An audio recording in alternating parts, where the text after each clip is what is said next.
Tak apa, kita main bola dulu. Lepas tu sambung main kereta lumba. Betul.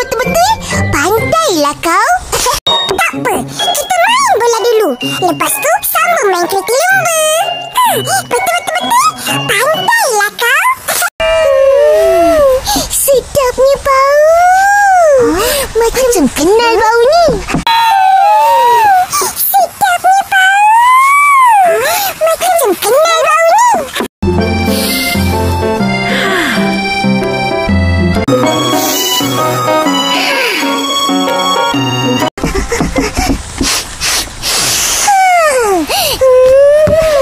Dah agak dah bau kuih raya.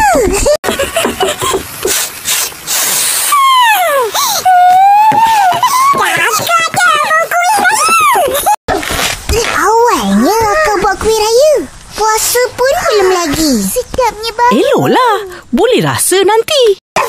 Awalnya akak buat kuih raya. Puasa pun belum lagi. Sedapnya bau. Eloklah, boleh rasa nanti. Buka elok-elok. Buka elok-elok.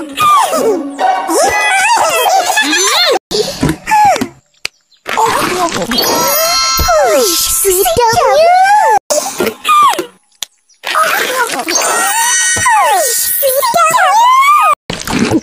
Kuih apa ni kak? Tak pernah nampak orang jual. Sedap sangat. Kuih apa ni kak? Tak pernah nampak orang jual. Sedap sangat. Betul. Kau berdua bagi makan apa saja.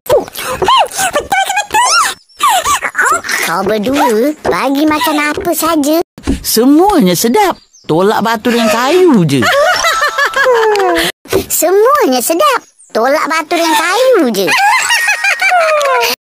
Kalau batu dengan kayu boleh makan, mesti diorang kata sedap juga.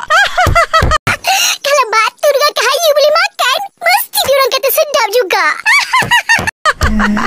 Tapi kenapa? Kuih ni memang sedap. Rasalah. Tapi kenapa? Kuih ni memang sedap. Rasalah. Sedap. Sedap kan? Resepi kuih ni Ros yang buat sendiri. Sedap. Sedap kan? Resepi kuih ni Ros yang buat sendiri.